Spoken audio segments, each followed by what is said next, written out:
Hello, wonderful people. Welcome to the Power Impact Series show, proudly brought to you by the African Seasoned Speakers Network. Hey, were you here last week? Yes, it was another wonderful time, and I'm promising you of today's episode.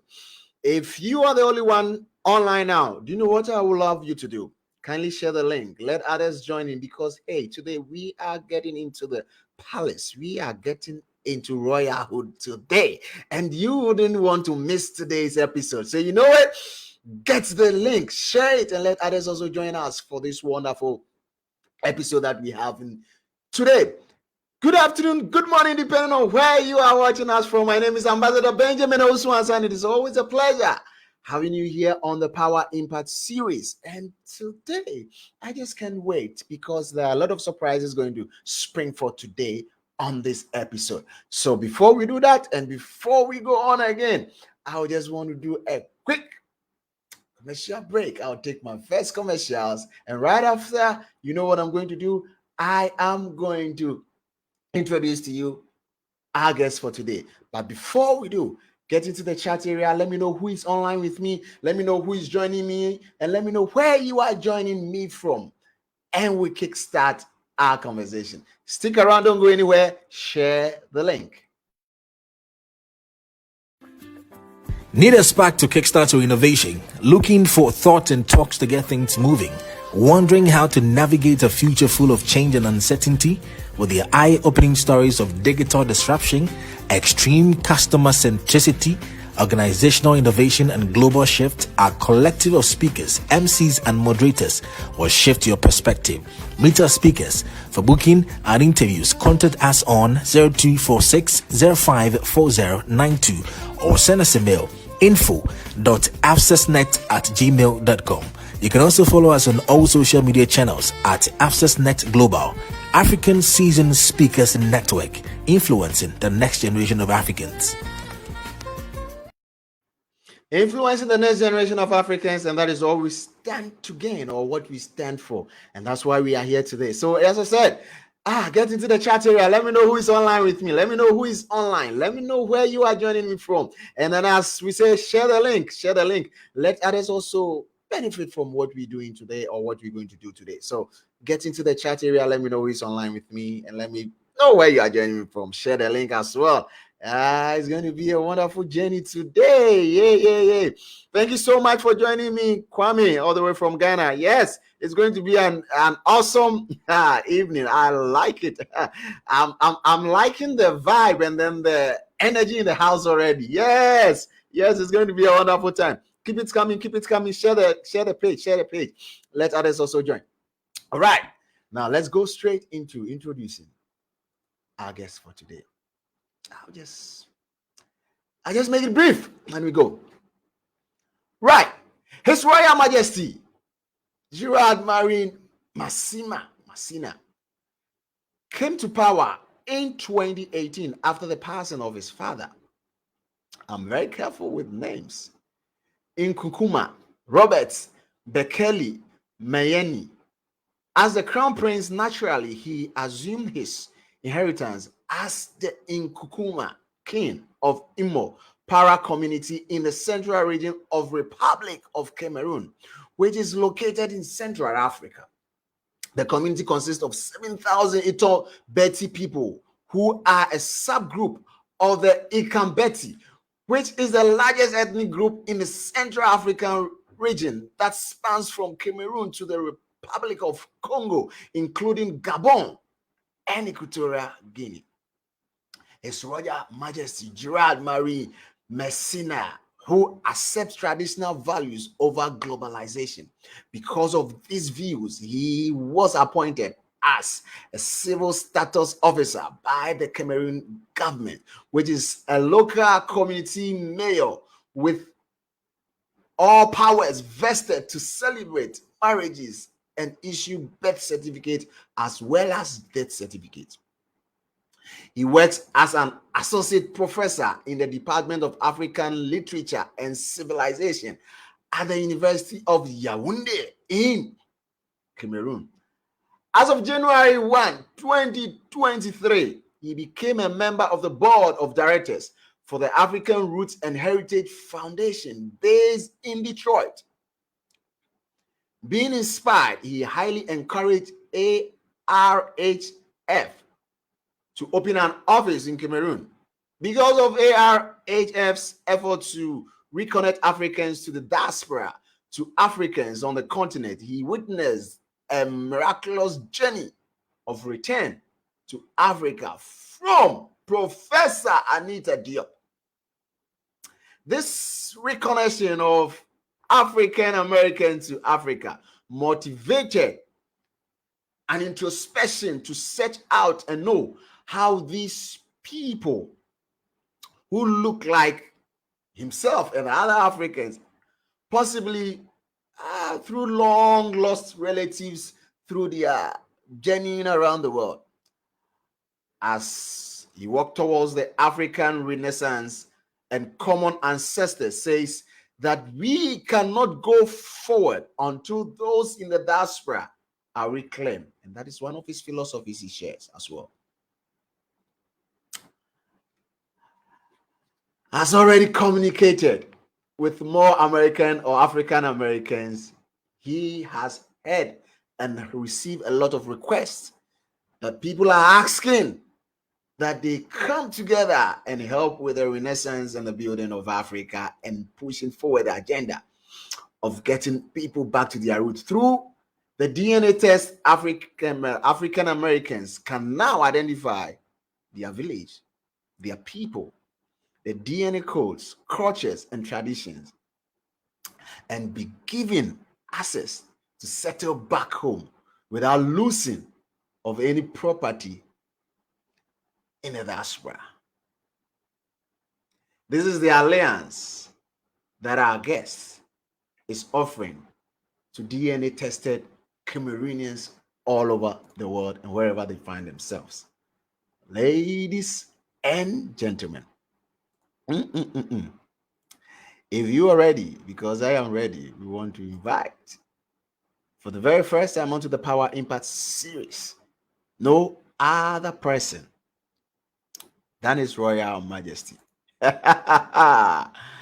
His Royal Majesty joining us for the very first time, Gerard Marie Messina, who is joining us for the very first time on the Power Impact series, proudly brought to you by the African Seasoned Speakers Network. And you know the surprise I have for you today too. Not only do we have His Royal Majesty in the house, but also a surprise guest as well. So stick around, don't go anywhere. All I need you to do is share the link, let others also join, and then be part of today's conversation. We're having a wonderful conversation today, a wonderful topic, and it is going to be wonderful. Let me feel the vibe in the chat area. His Royal Majesty is going to join us in some few minutes time, in some few seconds. So don't go anywhere. Just join us. Just join us. Just be on board. Don't go anywhere. Stick around. Don't go anywhere. Be with us. Share the link. Let me know who is joining me online, who is online with me, and let's keep the communication going, because today is going to be a wonderful time. Wonderful time. And yes, just stick around. Don't go anywhere. I'll be with you shortly, right after this commercial. Need a spark to kickstart your innovation? Looking for thought and talks to get things moving? Wondering how to navigate a future full of change and uncertainty? With the eye-opening stories of digital disruption, extreme customer centricity, organizational innovation, and global shift, our collective of speakers, MCs, and moderators will shift your perspective.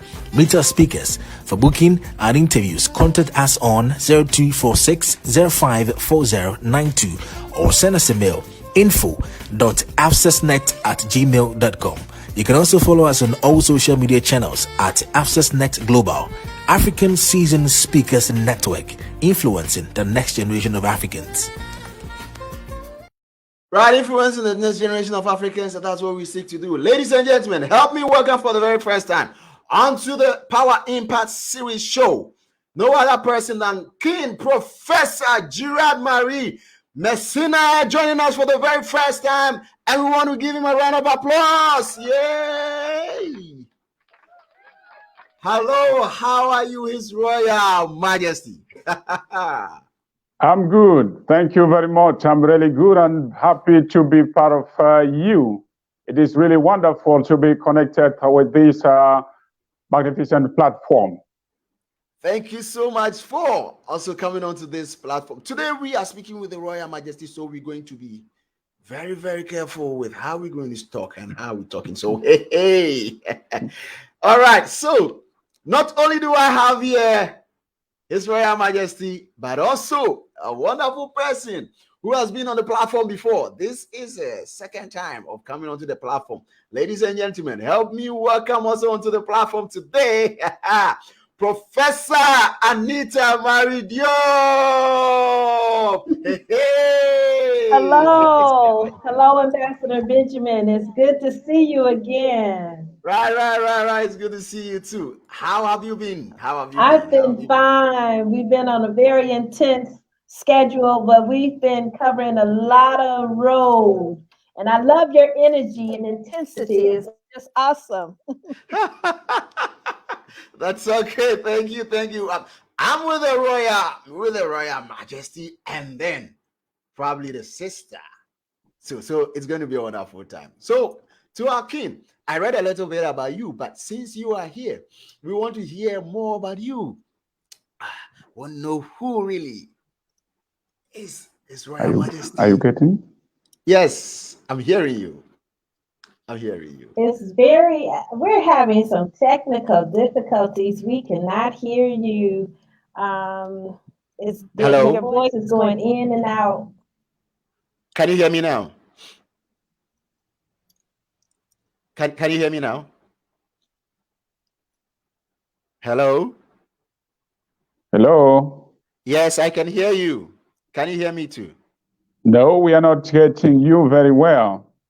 Okay, there are some technical problems. All right, hold on. Yeah, viewers, we'll just visit this shortly. Yes. Okay. It is better now. Hello? Yes. Yeah? It sounds better now. Good. All right, thank you so much, Jos Garcia saying, after a king, what more can we expect? All right, thank you, Joseph, all the way from Spain is giving us this shout out. Okay, greetings to the king. All right, yeah, greetings to His Royal Majesty today. All right, so we want to hear a little bit about the king himself. Now that we have the king in house, can we hear from the king? We read a little about the king, but we have the king in the house. We want to hear a little bit about the king. Hello, yes. Can you hear me? Yes, I can hear you. Yeah. We are still having some technical challenges, but I don't know whether you can hear me well. And I will try to speak, and you will tell me if you can get me from this end. Can you get me from this end, please? Yes, I can hear you. Yes.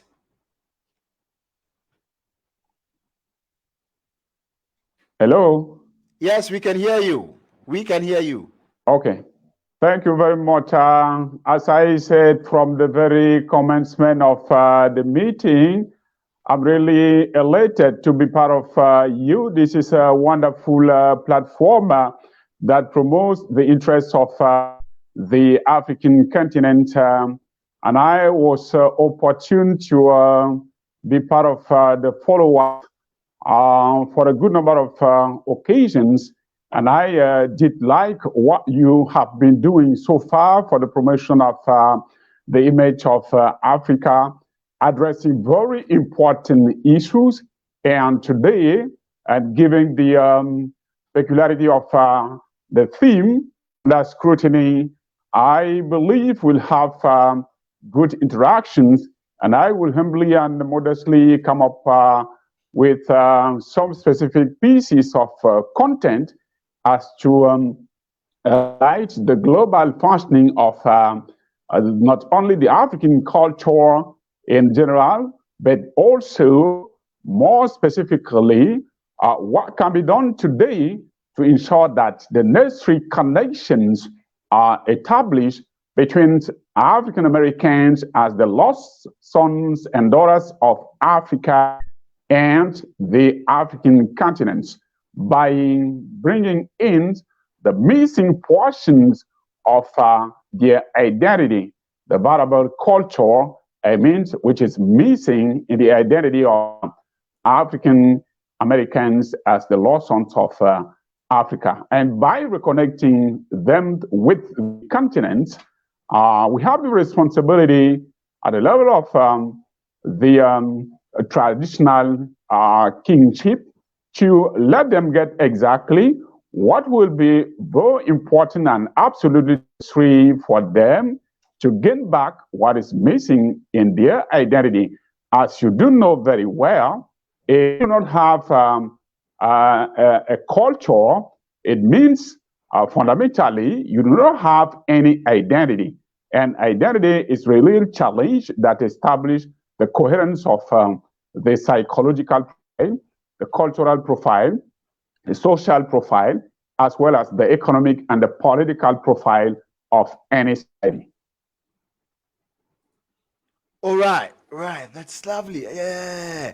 Let me just try and let me get the people that are linking up here. Oh yes, someone say, I've heard the king speak. All right, you just heard the king speak. Yeah, that's true. You just heard the king speak. Stephen from South Africa says, hello, I can hear you, and I hope I can hear more today. Yeah. Okay. Let me read this one also from Jos. Jos is in Spain, but he is in Ghana. And he says, for someone like me that I work in Central Africa and West Africa, I really appreciate this effort to bring closer both sides of Africa. Yeah, thank you so much. All right, we want to hear from Professor Anita. Professor, how are you doing? Can you hear me, Prof? Hello? Professor, can you hear me? Hello? Yeah, hello, Ken. I can hear you. Can you hear me? Unfortunately, I do not get you. I cannot get you back so far. There are still technical challenges which have to be properly addressed. Can you hear me now? Because I can hear you clearly. Can you hear me? Not yet so far. Wow. Hello? Wow. Okay, hello. I can hear you. I can still hear you clearly. I can hear you. Yeah, we can all hear you, Prof. We can all hear you. All the people online can hear you.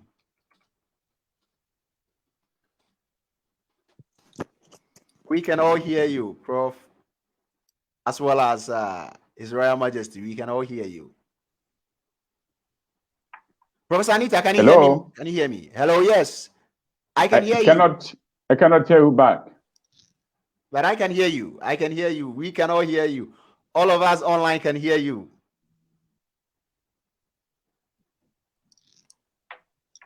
Hello? Okay, Ambassador Benjamin, we're having difficulties hearing you.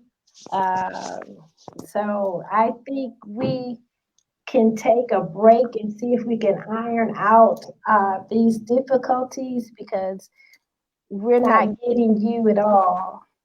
All right. So let's just do a quick commercial break, and then we'll come back shortly for that. Need a spark to kickstart your innovation? Looking for thought and talks to get things moving? Wondering how to navigate a future full of change and uncertainty? With the eye-opening stories of digital disruption, extreme customer centricity, organizational innovation, and global shift, our collective of speakers, MCs, and moderators will shift your perspective. Meet our speakers. For booking and interviews, contact us on 0246 054092 or send us a mail info.accessnet@gmail.com. You can also follow us on all social media channels at AccessNet Global, African Seasoned Speakers Network, influencing the next generation of Africans. Yeah, hello, wonderful people. We're trying to connect back with His Royal Majesty together with Professor Anita Diop. So please hang around, don't go anywhere. Let's keep chatting in the chat area, because everybody here hears. We are all hearing you. So please just give us some few minutes to just tackle this technical issue, and we'll be back shortly. Please don't go anywhere.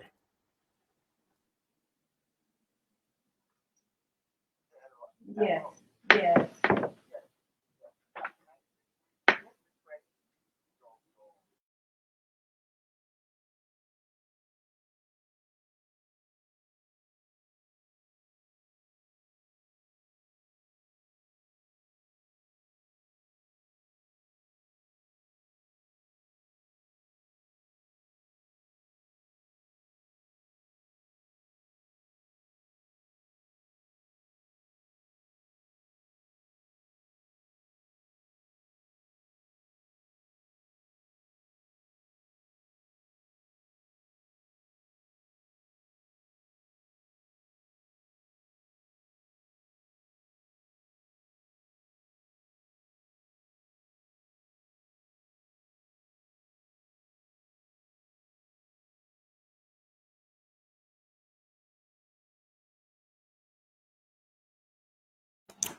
Right, thank you so much, ladies and gentlemen, for sticking around. But whilst we wait for His Royal Majesty and then Professor Anita Diop to join us, I would just want to do a quick running through before they join us shortly. Let me see if I can hear. Hello, His Royal Majesty, can you hear me now? Yeah, I can hear you now. All right, that's good. Okay, so yeah, people, His Royal Majesty is back, so we're going to go straight to the point, and then we're going to talk about what we're doing today. And yeah, that is it. Right. Our topic for today is African Americans and Africans reconnecting their culture and traditions. Yes. So take us on, His Royal Majesty. Yeah, earlier on you were telling us a little bit about yourself, and then yes, our viewers online are happy to hear more about you. People are like, hey, today I am closer to the king. So it's good to be closer to the king. Right. So we read from your bio that you ascended the throne somewhere in 2018. 18, yeah. Yes. How has it been from 2018 to now? How has your rulership been, or how has it been being on the throne? My rulership has been so far very interesting and really productive, with a lot of social dividends, cultural dividends, and political dividends, as well as economic dividends.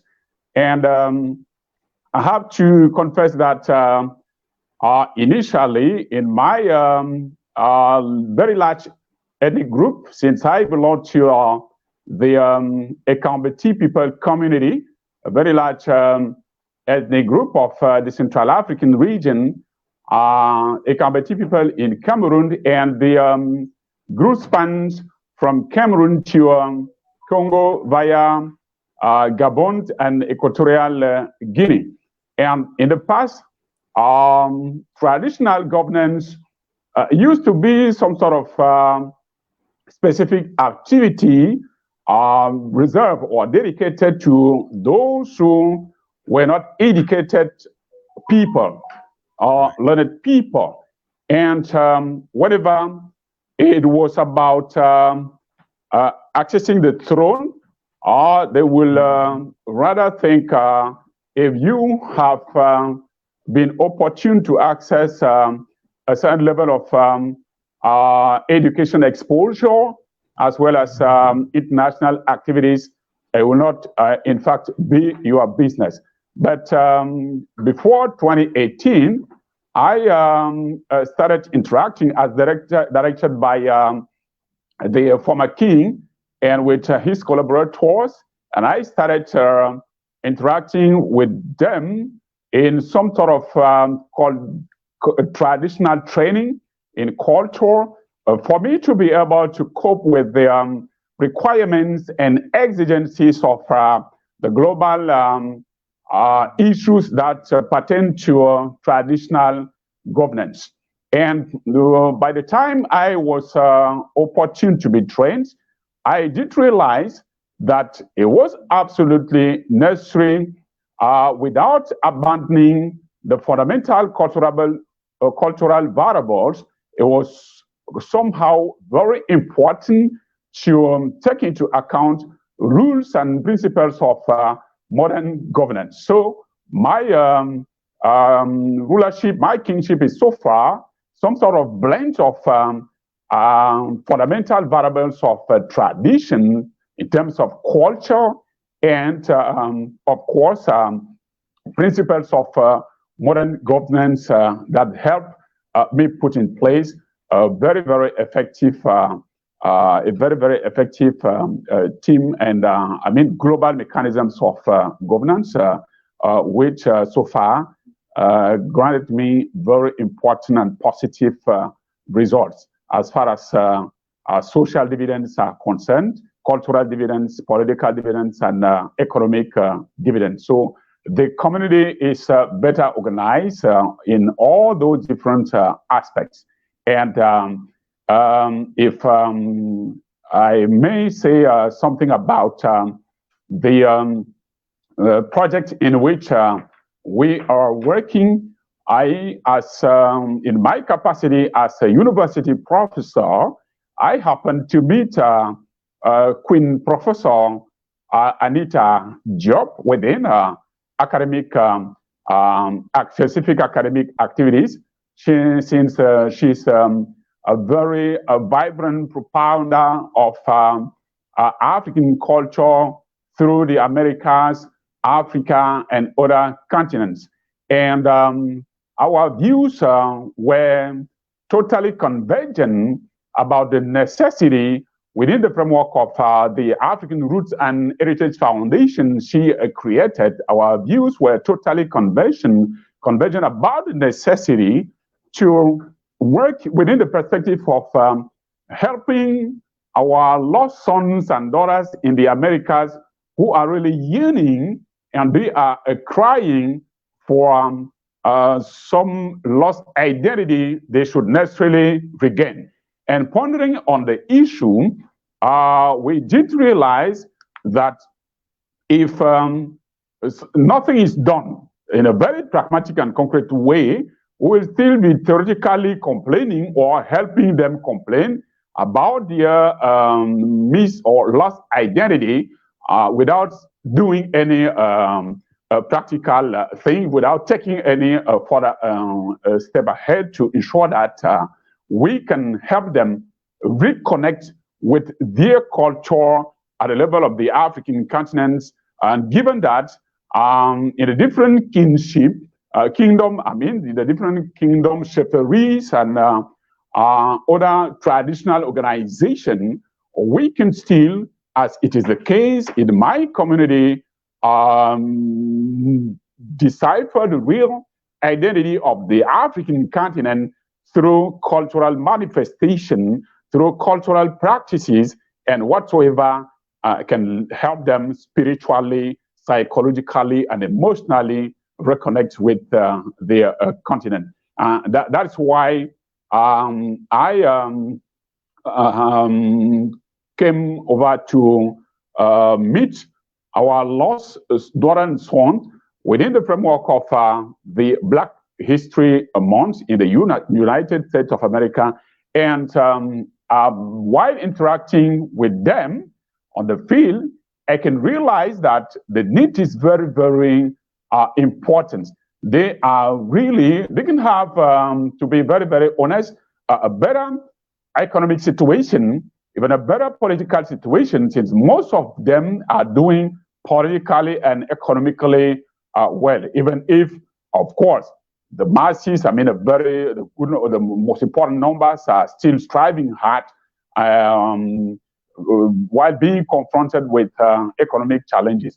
But however, be them rich or moderately prosperous or in economic lack, the necessity has been well manifested for them to be reconnected with their tradition, with their culture, as for them to be totally complete in their identity.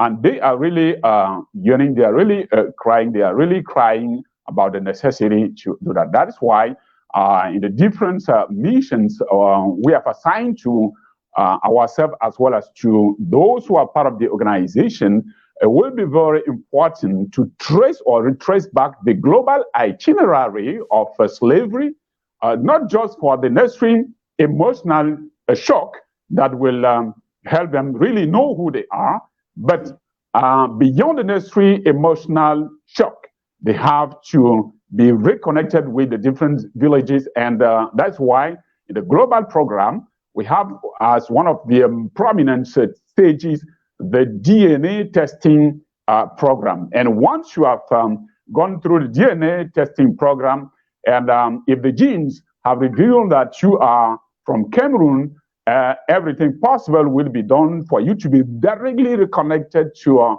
a specific village that reveal the content of your DNA. And if you are from Ghana, it will be exactly the same process. And since we have already very, very competent focal points like the ambassador, so it will be very good for them, even in terms of availability of facilitators. So it is what we have opted to do, and so far we are doing very, very well, and we are going on very, very smoothly. Wow, this is brilliant. Yes, I mean, His Royal Majesty deserves a round of applause. Yes, Bring that ass back. Like you deserve a round of applause. This huge work you're doing, and then I love it because we are in the Black History Month, and it fits so well and sits so well. I'm so happy. Professor Adite Diop, what do you have to say about this DNA testing that is linking the people in the diaspora, not only to their country, but to their villages, to be reconnected to where their ancestors were? My Jaeger, I greet you and my DNA tested by the people of Cameroon. I had my DNA test done, so I'm evident that it can be done, and the connection is spiritual and very, very emotional. So offering this opportunity for everyone who so desires to simply reconnect with Africa is what we are doing. It is our vision. Well, actually, it's the vision of our ancestors that put this deep down inside of me to push it forward. Because if you notice the power structures in the world, there is a major paradigm shift in the making. And what the ancestors are saying to each and every one of us, no matter where we dwell, is that Africa must rise. And in order for Africa to rise, the lost daughters of Africa must rejoin in the rising, that we may rise as one. And this is what will please the ancestors. So the technology is there for us to do our testing. And for one notable Black History Month moment, the DNA testing was actually designed by an African American. So for those that's afraid that, oh, they get my DNA and they're going to do this, that, and the other, well, they already have your DNA, to tell you honestly, and they've had it for such a very long time. So the thing is for us to do is to take it created by us, to use it for us. Do know that there's entities that will use it for other purposes that cannot allow us to stop the reconnection. We must reconnect to the motherland. And besides the DNA, the next step is to learn the language of the people from where you come from. That's very, very important to learn to say hello, my Yanga. And so me, I speak the tongues of my forefathers before they endured such a tragic event in our history called the Atlantic slave trade. So We're here today to reconnect African Americans to Africans, the cultures and traditions. We are here to debunk the myths that the Africans don't care about us and that the African Americans. No, we love one another. What we must do is bring an understanding and understand that divide and conquer was fed into all our psychological cells on either side of the Atlantic. We have young students before they embark into the Americans where their parents, co-workers, even the college professors will tell them, when you get to America, stay away from the African Americans. And so they build a negative stereotype in the mind of Africans when they come. And I witnessed it for myself in the city of Columbus, Ohio. That is where I started the African Roots and Heritage Festival, where we brought 19 different African nations together.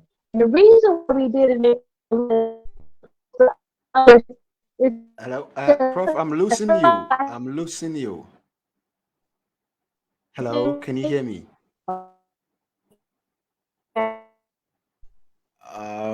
Okay.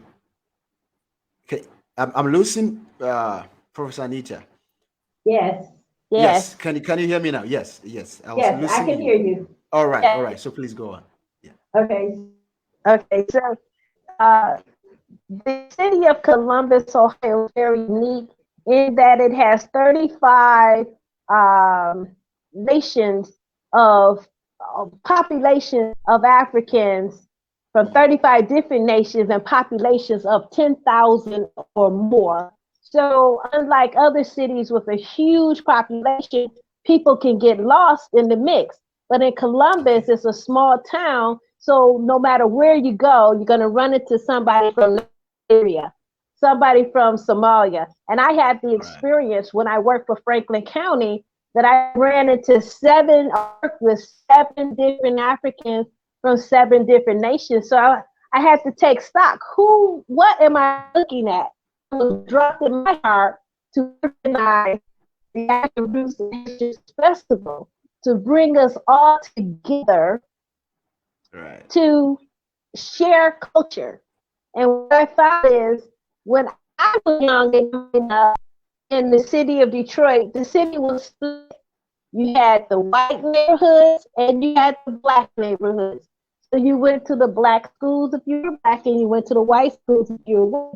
But what I saw in Columbus, you had a mixture of all of those nations going to school together. So in kindergarten, they have 6 to a table.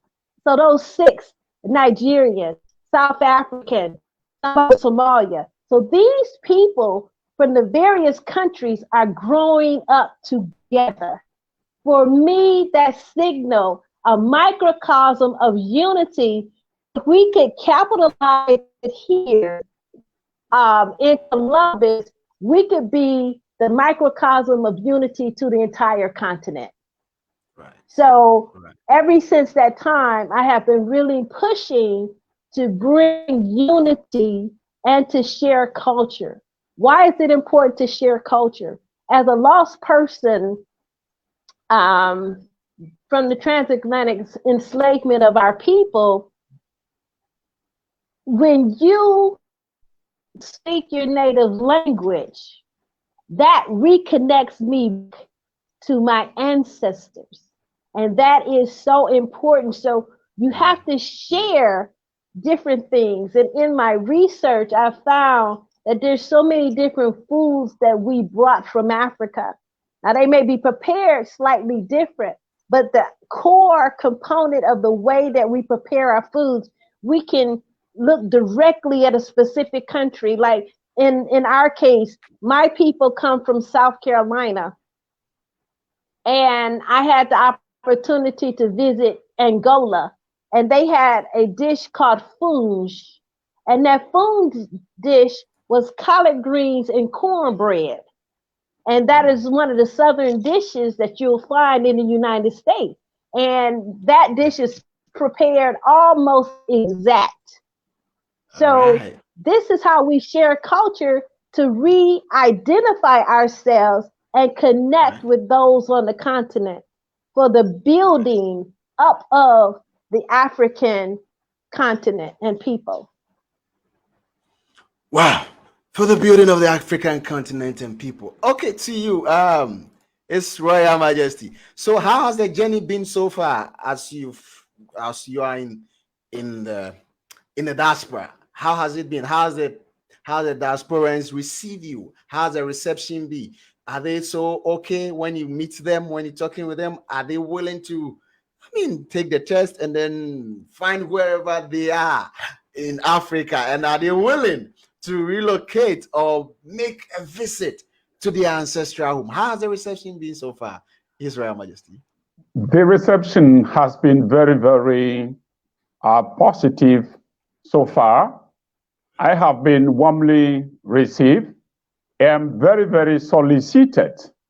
And not only by very mature people, but also by the younger generations. And what is for me the most important thing, I have realized that if we do not really push forward and be very clear about the necessity to reconnect African Americans with the African continent in terms of the fundamental cultural assets, it will be very difficult.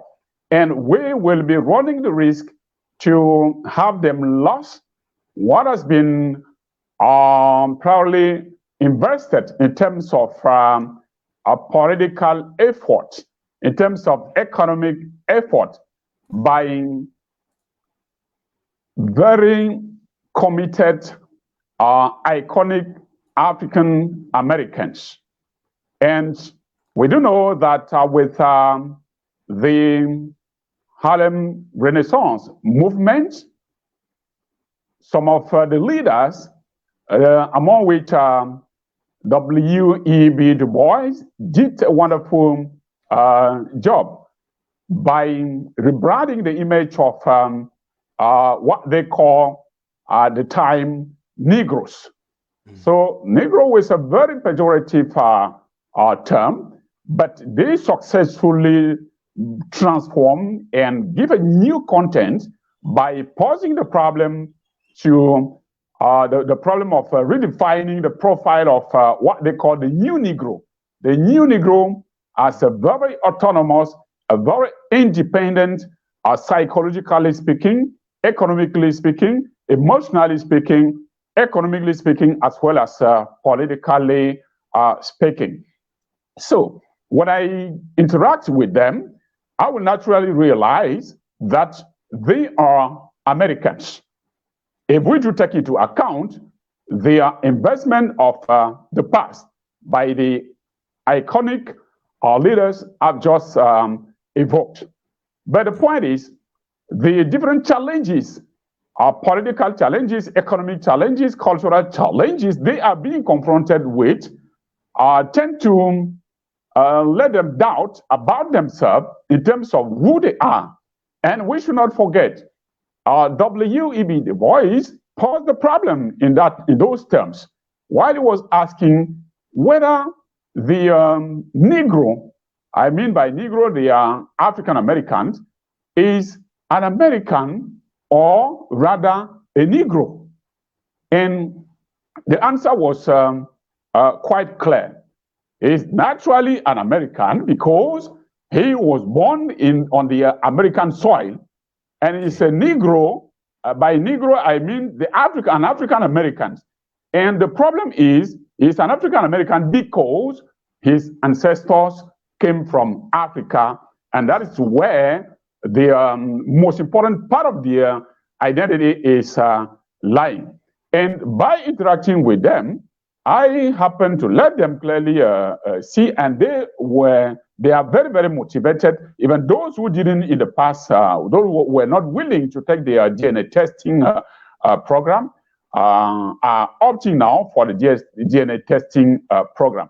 And if I were also to underline a very important issue in the business, it is the new approach of what we call in the African Roots and Heritage Foundation, the new African Americanism. What is the new African Americanism?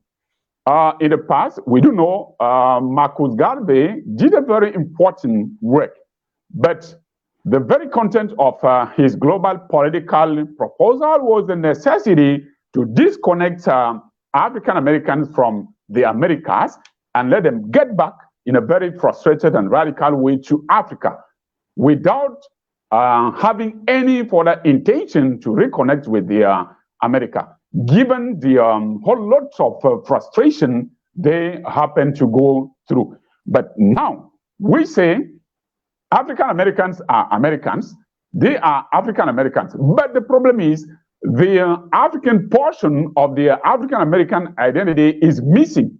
That is why reconnecting them with the continent, with their people, with their villages, for them to learn the languages or their languages, their fundamental languages, is very, very important.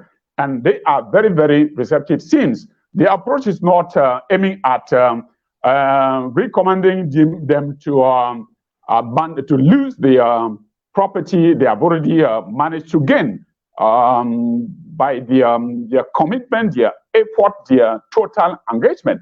They will maintain their property as Americans, as African Americans, but they have to regain what is missing, not only in terms of culture, but also in terms of portion of their soil for that practical contact.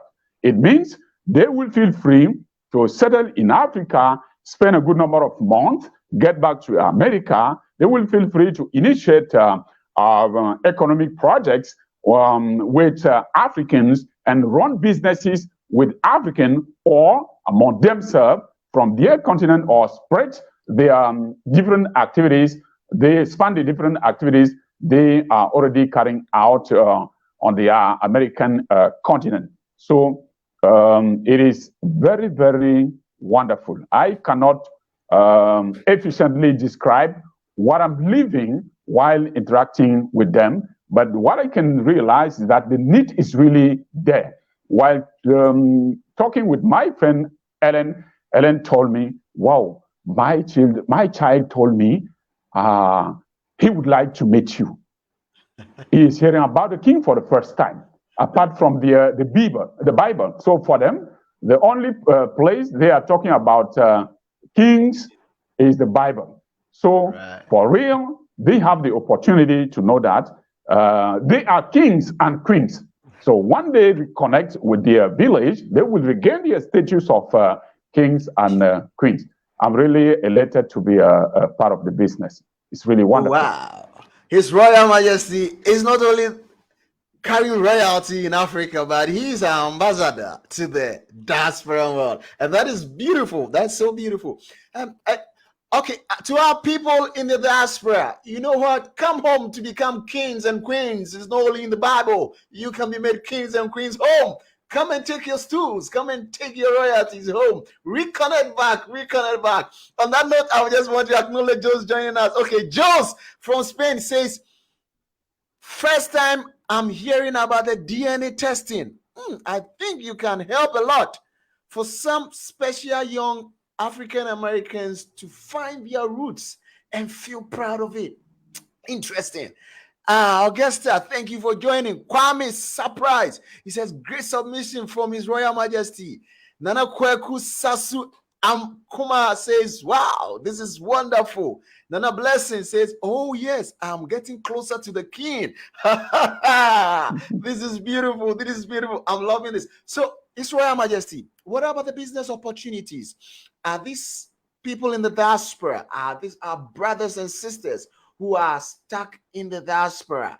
Are they able to freely work when they reconnect? Are they having that enabling environment to start their business, to run some partnership, and to reintegrate into the system? As part of your program, do you have anything of that sort, policy-wise, to reenact them or just incorporate them back into the societies that they've been traced to? Do you have anything like that for them? Of course, as I said, it is a highly vibrant political program. Of course, it is important to acknowledge it from the very commencement, reconnecting African Americans with their roots in Africa means reconnecting the Americas with Africa. So it's a very high political action. Beyond the political action, the very foundation is the cultural action. So for them to regain their identity, once they have regained their identity, they will feel free to start businesses and run businesses either single-handedly or with their African brothers, brothers and sisters. And the approach we have opted for has the peculiarity of not disconnecting them from the Americas. So as I stated a while ago, without losing their property, they will have the possibility to extend their actions in terms of businesses, in terms of cultural reformatting programs, in terms of education. And we have to be very honest. It is a very good opportunity for African Americans in terms of rebranding the cultural profile, maybe to some extent, extending their businesses, but it's a very good opportunity for Africans. So, I think I did not emphasize that particular aspect.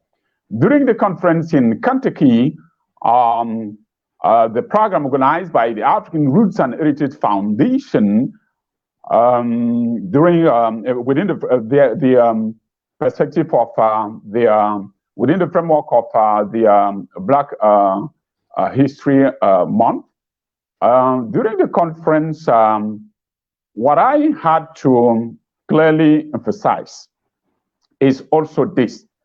We should not forget that the business in which we are is a spiritual business, foundationally.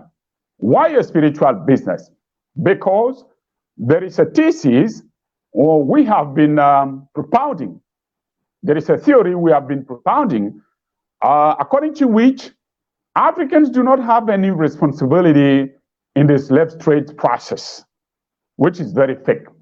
And if we reason that way, it means enslavers came only from the West, and they perpetrated all the negative actions we know that resulted in what we can know nowadays as having African Americans in the continent. I mean, the global slavery business. The spiritual variable, which is really important, and what kingship is all about, foundationally. If we acknowledge, and we have to do that, and before even speaking to them, I had to first and foremost apologize to them for what we did. Consciously or not, we were also part of the business, even under pressure by enslavers, even if we have been pressurized by enslavers to sell them out.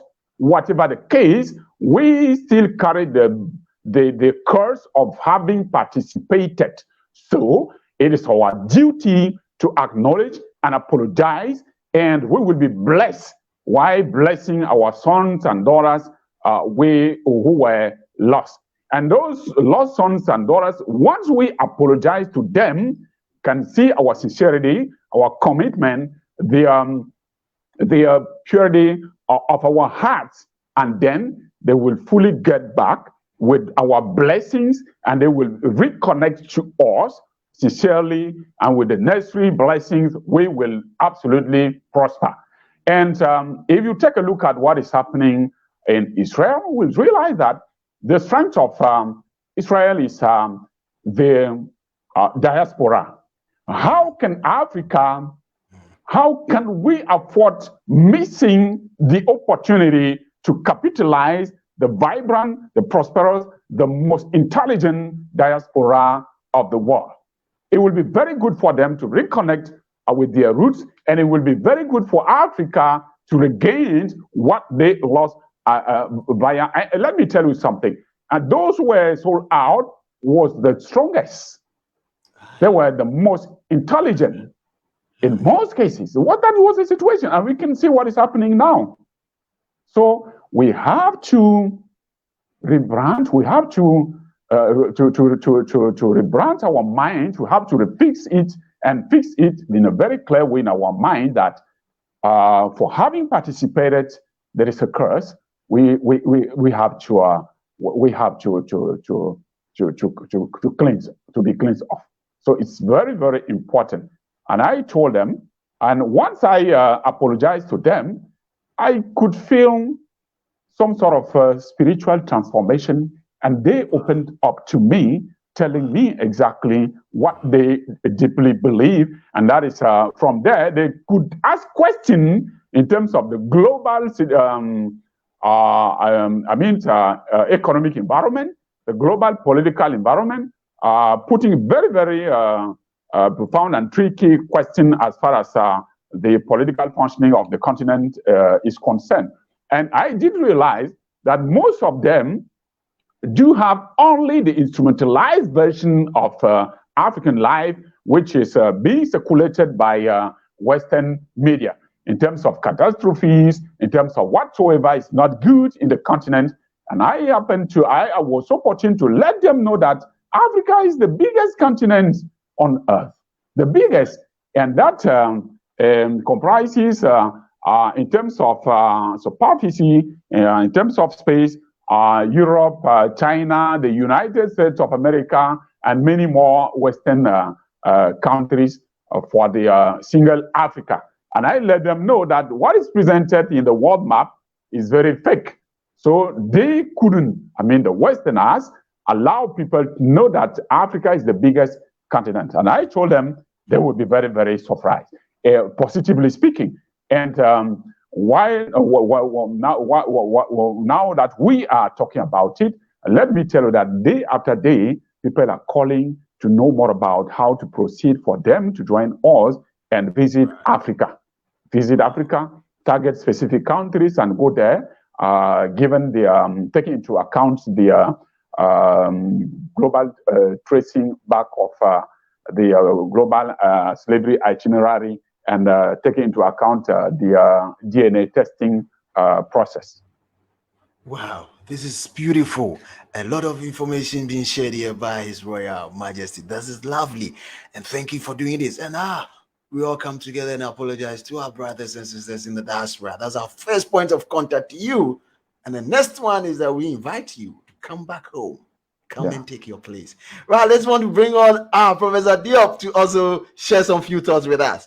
Prof, I love your part that you always say that when you speak your native language, you reconnect with your ancestors.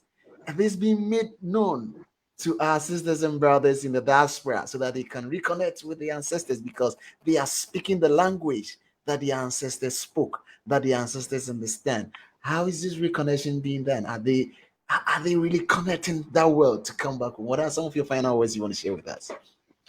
Yes, I would just like to say, if you look at the word before my name, Mafo, Mafo means queen. So when I was last in Cameroon, I was made the Mafo of the Belang people. So not only are we reconnecting spiritually, we actually are giving duties, because as the first duty of the Mafo, the Belang people got behind me in an initiative for African Languages Week that took place last month, January 24th through the 30th. And the whole entire kingdom got behind in terms of teaching the language, teaching old traditional games to the youth. And they just really took the initiative to heart.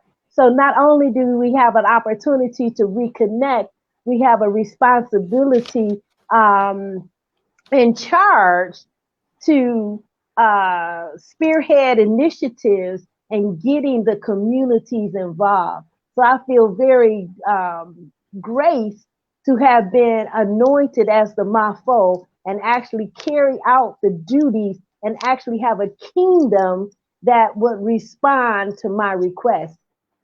So there's much to be done in Africa as well as the diaspora. And this is the starting point. This is point zero, where we're raising awareness and showing the opportunities. And the opportunities are endless. And my final words would simply be, as I always say, as you speak your native language, we in the diaspora get to hear the voices of our ancestors. And we're fulfilling the desires of our ancestors, that Africa may go on to a new glory, realizing its own genius and going forward. Wow. There's a lot of opportunities to reconnect. So yeah, our final words from His Royal Majesty King Professor Messina. Let's hear from you. Your final words for us. We are really connecting. And then just a quick one before he comes in with his final words. Yes, from the comments here. Oh yes, there's a lot and numerous opportunities. Yes, I can bear witnesses to that. I also connected back and I've been given roles to play.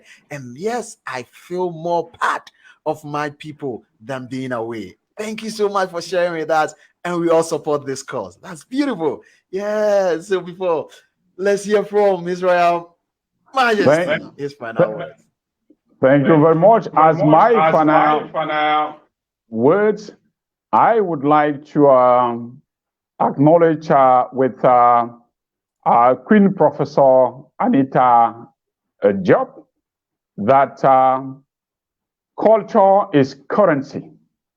So she developed the concept of culture currency. And it is our duty and our responsibility to definitely fix in our mind that culture is currency. And culture being currency, nowadays, I think there is no other continent in Africa which can boast of having a well-structured and a very consistent cultural patterns. And we have to not only emphasize responsibility in Africa, responsibility among the African American community, but also accountability in Africa for Africans, and self-accountability in the African American community in the US and in other African Americans community or the global African community in the diaspora. If we fix in our mind those fundamental variables, I mean responsibility and self-accountability, we will be able to reconnect them very, very productively with the African continent. And the other issue is the investment and the output of the commitment of the fundamental, iconic African-American leaders should be capitalized. That's why we are proposing within the framework of the activities of the African Roots and Heritage Foundation, the necessity as far as education is concerned to put in place mechanisms that will help pass the baton to the younger generation, since there is a very critical situation here. The street education is opposed to family education, since in most family it is a single mother educations and children tend to cooperate with street education. So we have a lot to do by letting them know who they are. And for them to know who they are, they should know exactly where they are coming from. For them to know where they are coming from, they should not, the younger generation, just know about Africa. They have to know about the fights, the good fight that fought the iconic foundational leaders of the African American community. And from there, the roots, the itinerary of slavery should be traced back.